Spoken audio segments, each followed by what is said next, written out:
Morning, everyone. It's good to be back this morning.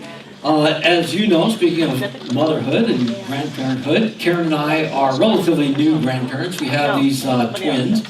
Came into the world in October 2017, and you know, it takes them a while to get down language, so at about 16 months, they could not speak in complete sentences, but they would make their needs known by doing this, and then you would figure it out and be their slave.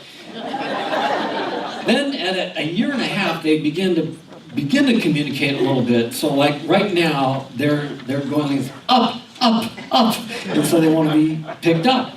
But I think as they go along, they will begin to form complete sentences, and it's been my experience, based on my own children that I have, that the first existential question you have, if you will, is this, or statement: I'm bored.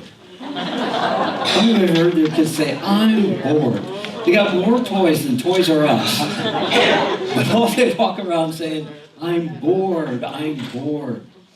To me, so much of life boils down to two bumper stickers, if you will. We start off with this: baby on board. You see those all over the place?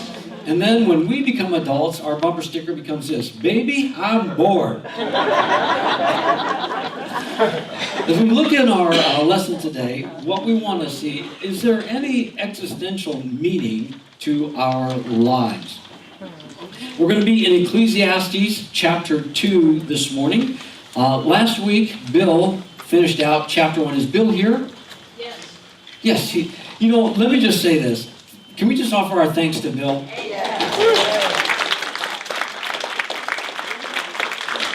I received so many wonderful comments that I realized I may have put myself out of a job. You did a fantastic job, so thank you for your diligence and hard work.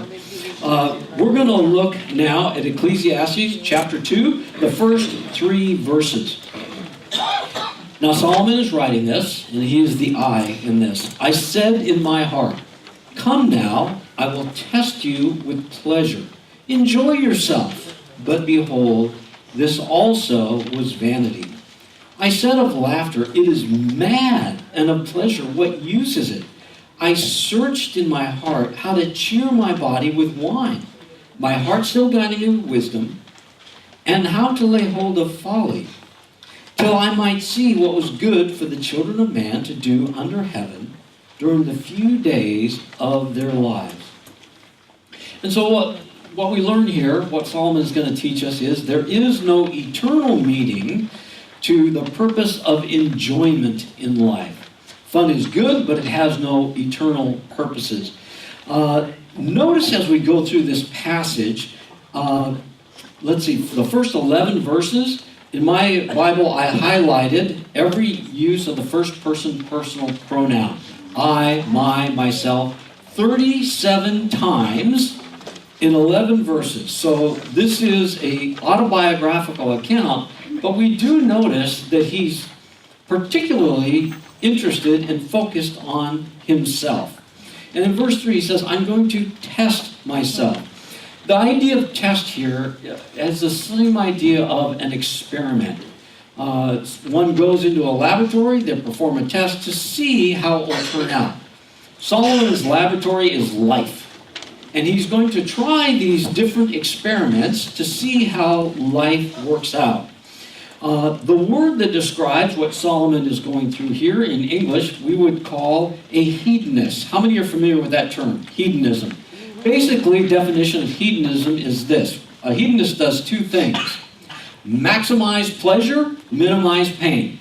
That's what the hedonist does. And so this is what Solomon is doing. He's saying, how can I go through life and maximize my pleasure and at the same time minimize my pain? And he found that the pursuit of pleasure is vanity. Remember we said vanity is a puff of smoke. It's a soap bubble. It's a vapor that just disappears. And so he tried various things. He said, I tried laughter. In modern day parlance, he spent a lot of time in the comedy clubs. He went to the Comedy and Magic Club. He went to all of the comedy store, and he found it to be madness. Madness doesn't mean insanity. It actually, the better understanding of this word in Hebrew is foolishness. I found laughter, just to be laughing, to be foolishness. In fact, the NIV translates it that way. Now, to be sure, there's nothing sinful about comedy.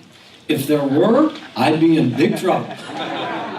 It's just kind of how God has constructed me. But the issue, and what we have to look at, is what am I laughing at? What is driving my laughter? So much of comedy today is wrongly bent. We laugh at the misfortunes of others. Honestly, I don't watch sitcoms anymore, and if you do, that's fine. Just for my own personal taste, I find them to be totally void of true humor, because so much of it is just either vile or makes fun of the wrong things. They are not funny, they're inane. And a lubricant, quite often, for laughter, and we see it in our text, is alcohol. Alcohol and laughter, and laughing at the wrong things, tend to go together. Now, we have to be careful here, because Solomon is not testing out getting drunk. That's not what is happening in the passage. I'll be able to demonstrate that in a minute. We know that he's not getting drunk. For one thing, he says, "My heart still guiding me with wisdom." Now, if you've ever talked to somebody drunk, you would not tie drunkenness with wisdom. In fact, talk to anybody who's ever made a decision while drinking, and they'll tell you that was not a good decision. And he speaks against drunkenness himself in Proverbs 20, verse 1. Wine is a mocker, beer is a brawler. Whoever is led astray by it is not wise. So what he's doing, Solomon, is he's conducting an experiment. And my paraphrase, he drank in moderation in order to see, how does this work out? Does this change anything? Does this increase my satisfaction in life or my pleasure? We might say in modern language he is a connoisseur. And of course the difference between a connoisseur and a wino is about $200 a bottle.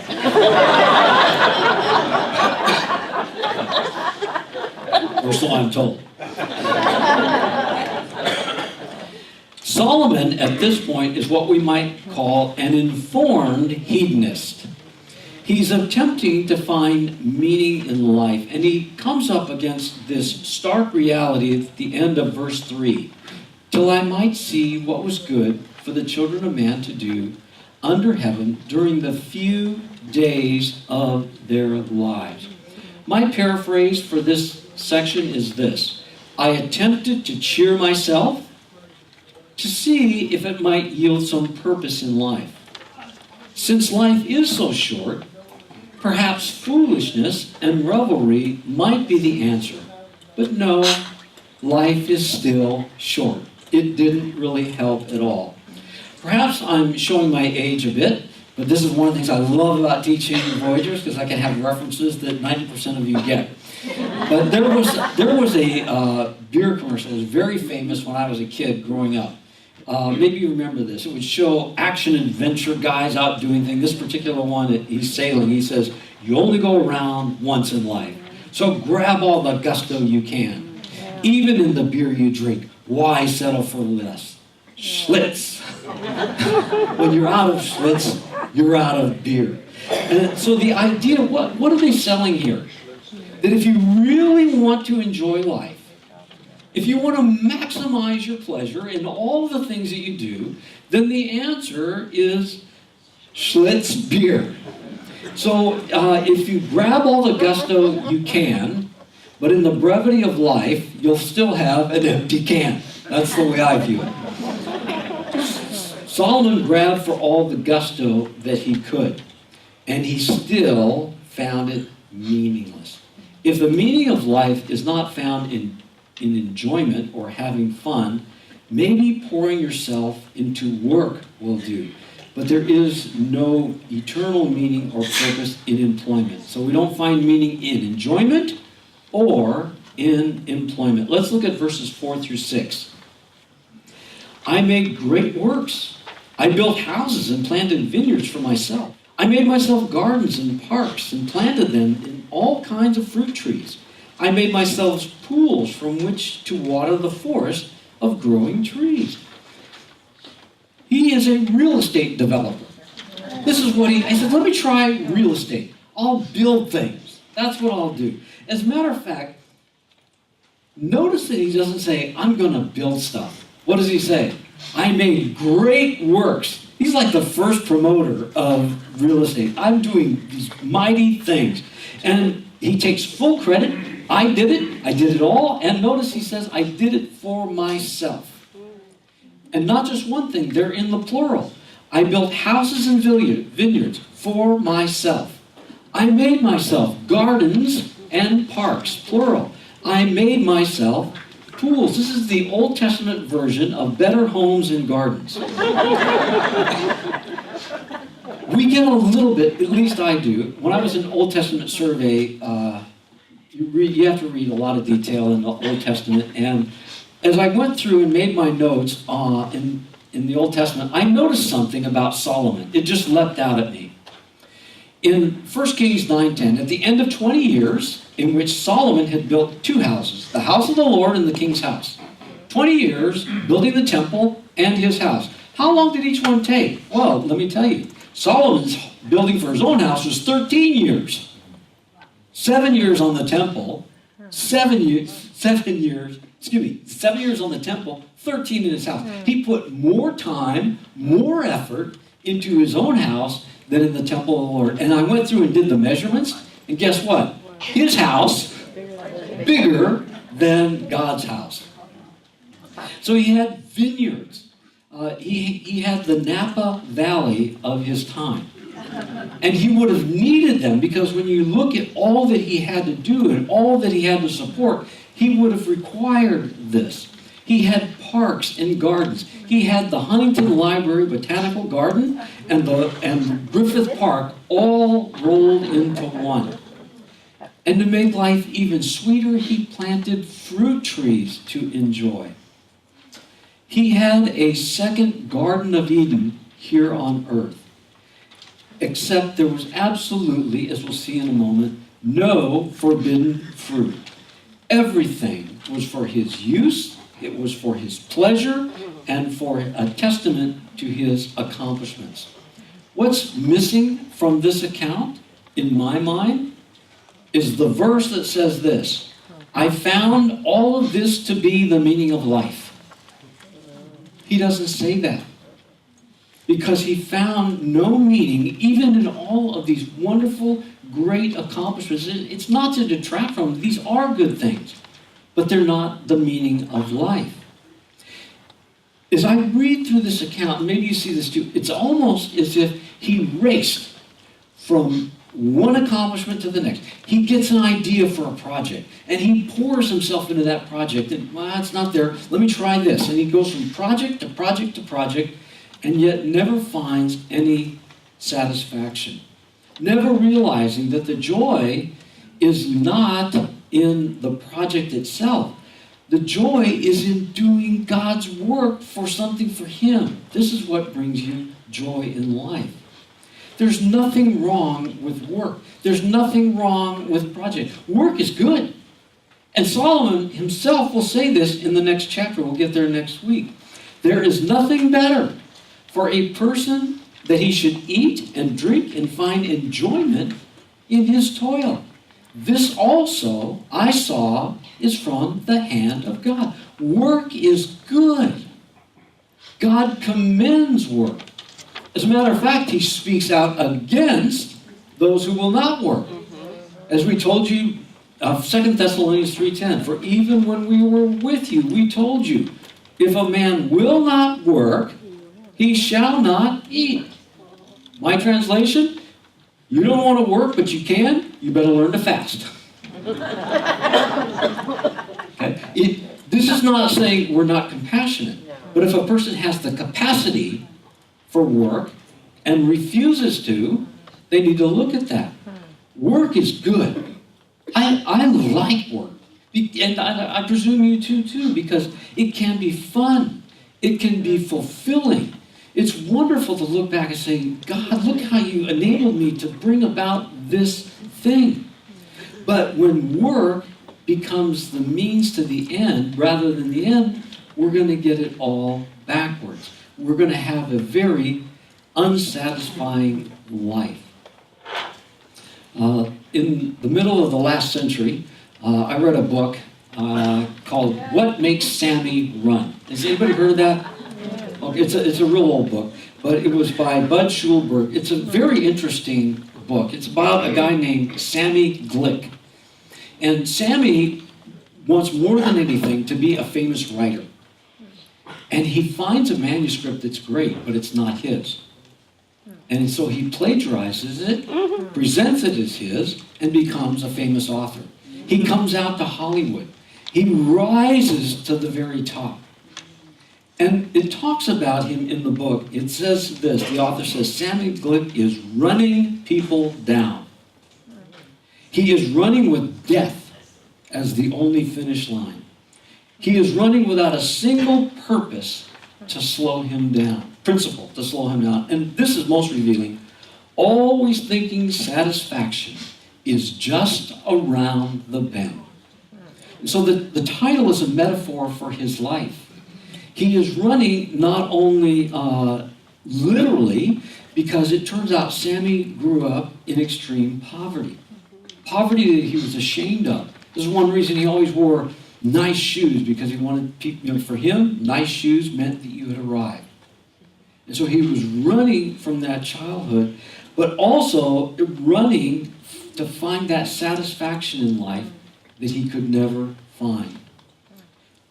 Like Sammy, Solomon is chasing madly after happiness through employment, never realizing that life and happiness in life doesn't come on the job, but finding satisfaction in the work itself. We can't treat life like a reservoir. We treat it like a river so that it runs through us, blessing others. If we treat it like a reservoir, the irony is, in the end, we're empty.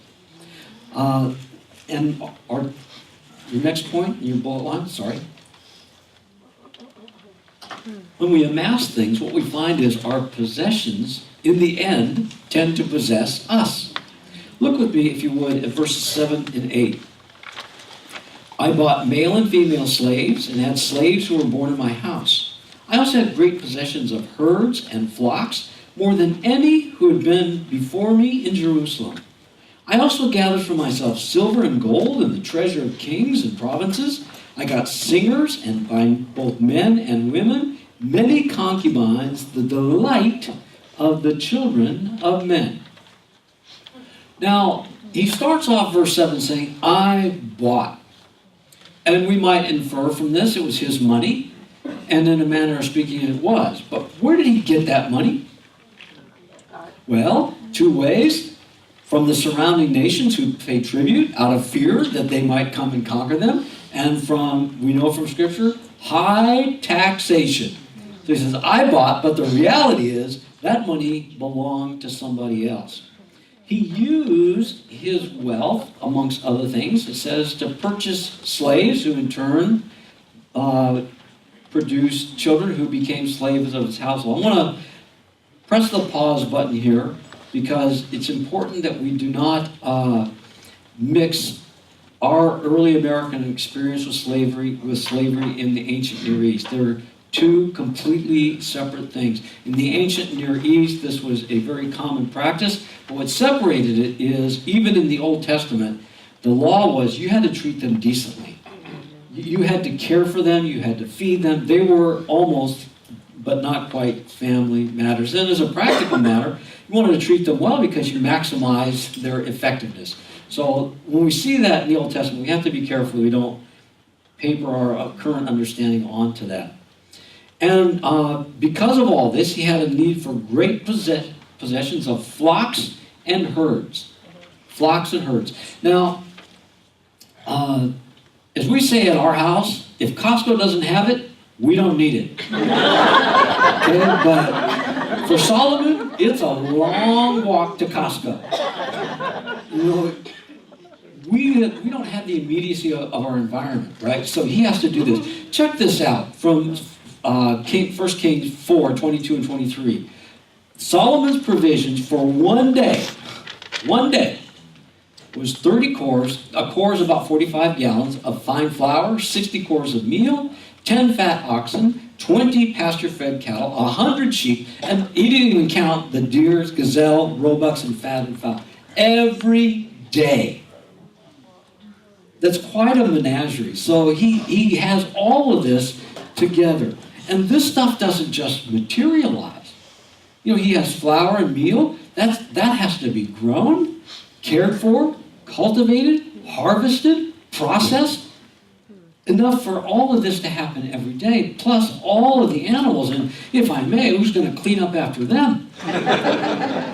He had a massive, massive bank account. He says, and notice, I gathered for myself silver and gold. 1 Kings 10:21 tells us that the vessels in the temple were all made of gold because silver was so plentiful it had no value. He had so much wealth that, you know, silver was like just throwing pennies into the street. In the Old Testament era, wealth is measured by land, livestock, and precious metals.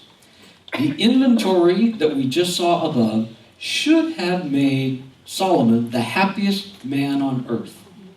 But wait, there's more. Finally, it says, he had many concubines. Now, according to 1 King 11:3, we know it's more than many. He had 700 wives and 300 concubines. Now, the word concubine is a Hebrew word that most understand to be this: a woman whose sole purpose is to bring intimacy and satisfaction to a man. That's why they exist. That's their only job, if you will. A quick note on biblical interpretation.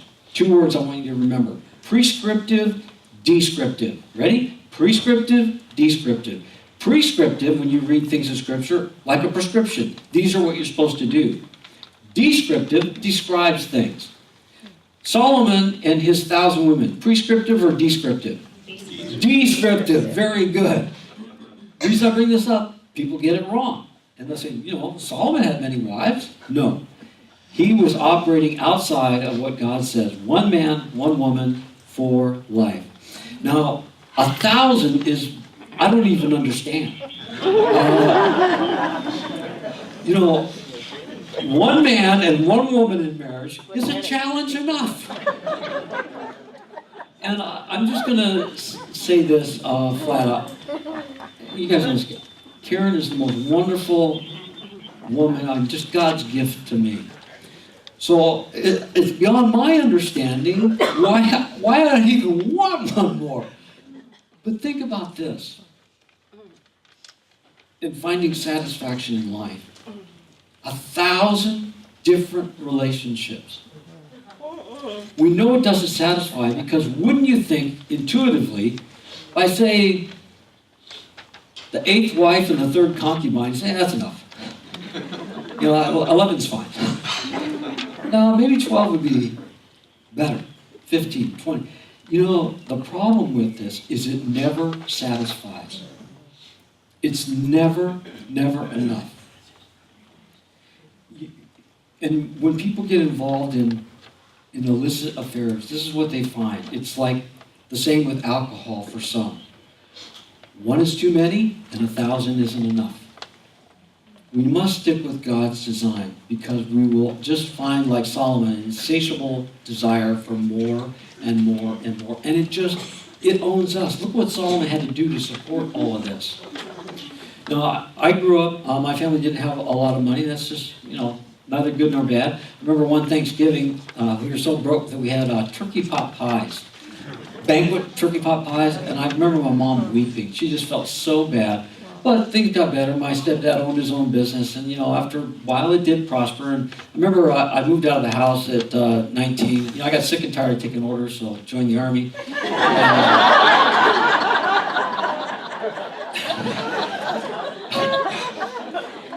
And my stepdad, they bought a new house with a pool.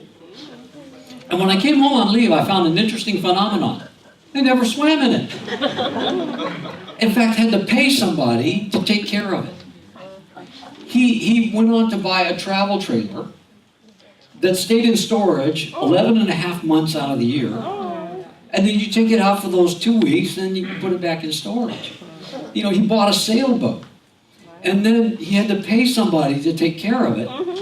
But as he amassed all these things, what do you need? More money. How do you get more money? You spend more time at work. So you get in this cycle where you just find, and I remember looking and just thinking to myself, these things own him. It's just sort of a lesson for us. One of the things that Karen and I discussed when we were in the engagement process, we made a list of how we were going to work in marriage. And one of the things on that list is we will never have a storage locker. Because we have a storage locker, we have too much stuff. Now, if you have one, that's fine. It's just that's our principle. Enough is enough. A key theme to this book is if you want to live well, you got to be ready to die. We always have to have death in mind. If we think that the point of having stuff is the point of life, we're going to be greatly disappointed. You remember that bumper sticker from the 1980s? Whoever dies with the most toys wins? Now, at that time, I was an unbeliever. But even as a pagan, I thought to myself, wins what? You're dead. All your stuff is here. That makes no sense to me at all. Don't waste your time in the pursuit of things thinking that will bring satisfaction in life. And so what we find in the end, it amounts to nothing. Look at me in verses 9 through 11. So I became great. Okay, Solomon he's just like, he has no problem giving his resume. I became great and surpassed all who were before me in Jerusalem. Also my wisdom remained with me, and whatever my eyes desired, I did not keep from them. I kept from my heart no pleasure, for I had found pleasure in my toil. And this was my reward for all my toil. Then I considered all that my hands had done, and the toil that I had expended in doing it, and behold, all was vanity, a striving after the wind, and there was nothing to be gained under the sun. So here's my formula for that kind of life. Greatness plus time equals 0. No matter how great you are, given enough time, you're going to be in the grave. It amounts to nothing. This autobiographical statement of Solomon, the most powerful and wealthy man on earth at his time, says to us that all of it did not bring him satisfaction. Happiness eluded him. If our life's accomplishments are nothing, we have to be careful. Wealth can be a lethal trap. Wealth provides opportunities for filling up our hours. We may even experience a temporary, albeit shallow, sense of happiness or even peace. But always lurking in the background of our mind is this: life is coming to an end. And in light of this, depression can sink in. This is what Blaise Pascal, a philosopher, mathematician, said. Being unable to cure death, wretchedness, and ignorance, men have decided, in order to be happy, not to think about such things. So part of the answer is just don't think about it. But if you don't think about it, will it still come? You betcha. It will. At the end of verse 11, we see the interpretation to this book, and we'll see it over and over 29 times in this: under the sun. See, as we look under the sun, we will be depressed. When we look to God, when we look over the sun, that's when life takes on meaning. Life is a gift. And the things that God gives us are meant to be enjoyed. In fact, 1 Timothy 6:17 says this: God gave us all things to enjoy. He wants us to enjoy them, but to enjoy them in the right ways, with the right motivations. When we turn to Jesus, when we come into the family of God, we then convert to what I would call holy hedonism. Holy hedonism. And here's how it plays out. When we turn to Christ, at the things that before brought us no joy or satisfaction suddenly enliven us. Let me give you an example. When I joined the military, I was a pagan. I've had no interest in Christianity except for one exception. In basic training, if you went to church on Sunday, they couldn't make you work. So I just went to get out of work. I found no joy in it. But now, I wouldn't think of not being in God's house and saying, this is where as I like to say, I sleep in Carson, but I live at church. It changes everything. I remember trying to read the Bible and think, this makes no sense as a pagan. And then you would hardly think of not reading Scripture, how it just brings you such joy in life. Now our laughter comes from a better and a purer perspective. And we realize we're going to be laughing with joy when we see Jesus face to face. We take pleasure in earning things so that we can provide goods and services to others for their benefit. We can go to places like the Botanic Gardens there on Crenshaw Boulevard. You can't walk through there and not just rejoice in God's creativity. You can't go out in nature without appreciating that. You take pleasure in food, not because it's food and brings us that joy, but you realize this comes from the hand of God. And so we enjoy that. We enjoy intimacy in the way that God intended. Because yes, it brings us pleasure, but at the same time we recognize what a beautiful gift it is from Him. Do you remember that song by Peggy Lee? Is that all there is? That's what I thought of as I put this message together. I'm not going to read the whole thing to you. I saw the heads nodding, but you'll get the point. And she says this, I remember when I was a very little girl and our house caught on fire. And she describes it, and the last line says, and I thought to myself, is that all there is to a fire? And when I was 9, my daddy took me to the circus, and she describes it, and then she says, and I thought to myself, is that all there is to a circus? And then she fell in love with a boy who left her, and she thought to herself, is that all there is to love? And she thinks about the end, and it says this, I will read this. I know what you must be saying to yourselves. If that's the way she feels about it, why doesn't she just end it all? Oh no, not me. I'm in no hurry for that final disappointment. For I know, just as well as I'm standing here talking to you, when that final moment comes and I'm breathing my last breath, I'll be saying to myself, is that all there is? Is that all there is? If that's all there is, my friends, then let's keep dancing. Let's break out the booze and have a ball. If that's all there is.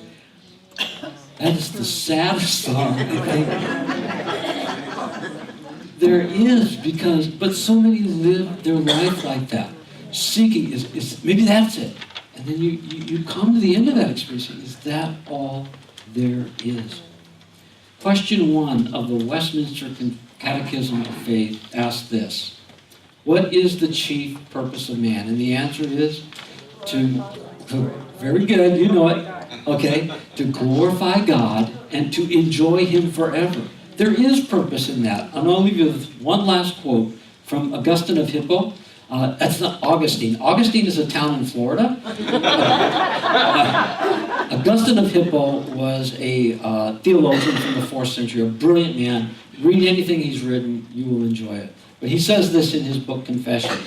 Thou hast made us for thyself, O Lord, and our hearts are restless until it finds its rest in thee. Amen? Amen. Very good.